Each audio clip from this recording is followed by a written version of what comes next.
Of a sport of giants, few were bigger than George Foreman. From his powerful presence in the ring to a beloved figure in pop culture, his story is one of transformation.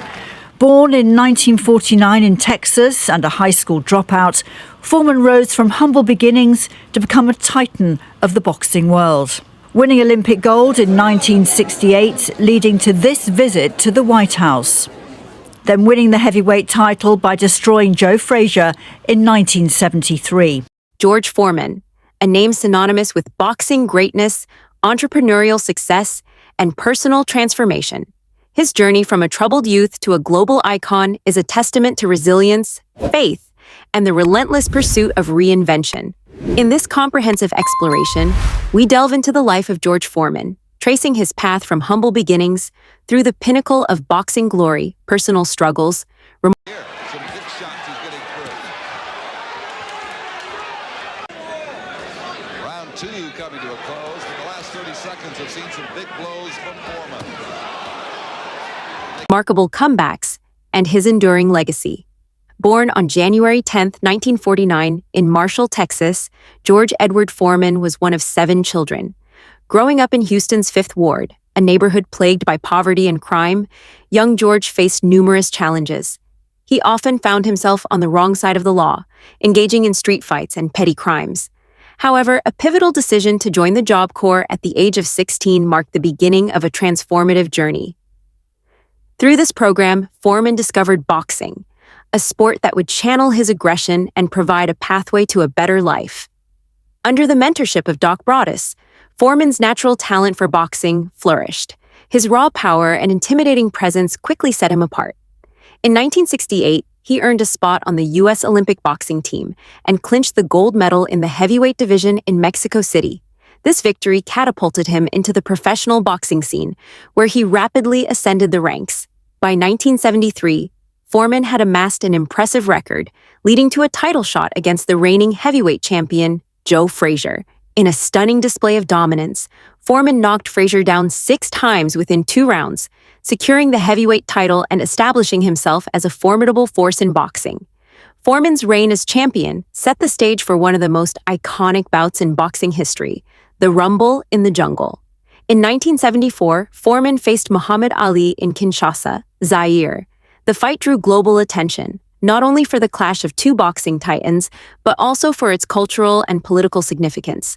Foreman entered the ring as the favorite, known for his knockout power. Going to the body of Ken LaCusta. Matter of fact, that exhibition, and there goes LaCusta here in the third. 1, 2, 3, 4, 5. Struggling to get to his feet. He's not going to get up. He made it. And the crowd going wild. Foreman now will intensify his effort. As Foreman said before, you can take. However, Ali employed a strategic rope-a-dope tactic, absorbing Foreman's punches and tiring him out. In the 8th round, Ali seized the opportunity, delivering a combination that floored Foreman, resulting in a knockout and one of the greatest upsets in sports history. The loss to Ali deeply affected Foreman, leading to a period of reflection and change. In 1977, after a defeat to Jimmy Young, Foreman experienced a life-altering moment in his dressing room, which he described as a near-death experience. I was pretty content, sad that I lost the decision, but I truly felt like I won. I went back to the dressing room to cool off, and that's where life changed. I walked back and forward for the first time. This profound event prompted him to retire from boxing and become a born-again Christian. He dedicated himself to his faith, becoming an ordained minister and establishing the Church of the Lord Jesus Christ in Houston. Foreman spent the next decade preaching, mentoring at-risk youth, and staying far away from the boxing ring. During his time away from the sport, Foreman struggled financially. Investments had failed, and he needed a way to support his growing family. With a renewed sense of purpose, he made an unprecedented decision to return to boxing. At the age of 38, most fighters would be long retired. But Foreman wasn't just returning, he was on a mission.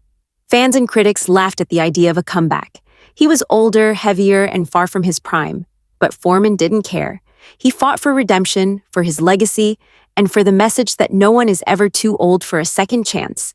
Throughout the late 1980s and early 1990s, Foreman fought and slowly worked his way back up the ranks. In 1994, at the age of 45, George Foreman shocked the world again by knocking out Michael Moorer to reclaim the heavyweight title. He became the oldest heavyweight champion in boxing history, a record that still stands. This victory wasn't just about boxing. It was a cultural moment. It was about faith, perseverance, and rewriting the story when the world has already closed the book on you. But Foreman's legacy didn't stop in the ring.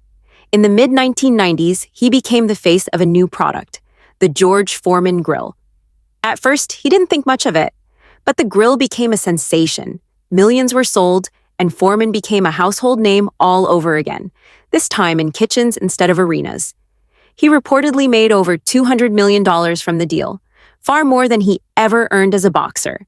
His rags to richer story became one of the most inspiring success stories in American business history. He was also a devoted family man. George Foreman had 12 children, including 5 sons, each named George as a tribute to his legacy. He often joked about it, but for him it was serious. It was about identity, strength, and unity. His children spoke about him not just as a champion, but as a present, loving, and wise father who instilled in them faith and hard work. He balanced fame with fatherhood in a way few public figures could. Over the years, George remained active, giving motivational speeches, writing books, and mentoring young athletes. But age and decades of physical toll began to show. Reports of declining health surfaced in 2024, though his family remained private. Friends and colleagues noted that he had slowed down, appeared more frail in public, and was quietly battling health issues away from the spotlight.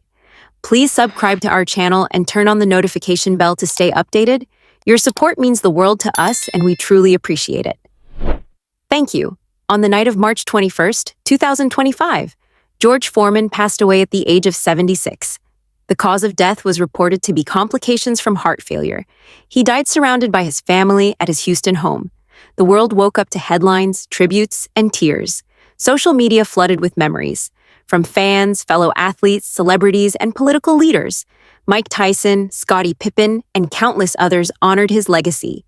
His death marked the end of an era, but his spirit, fueled by grit, grace, and redemption, continues to inspire. George Foreman was more than a champion. He was a preacher, a father, an entrepreneur, and a living example that no fall is final, no defeat permanent.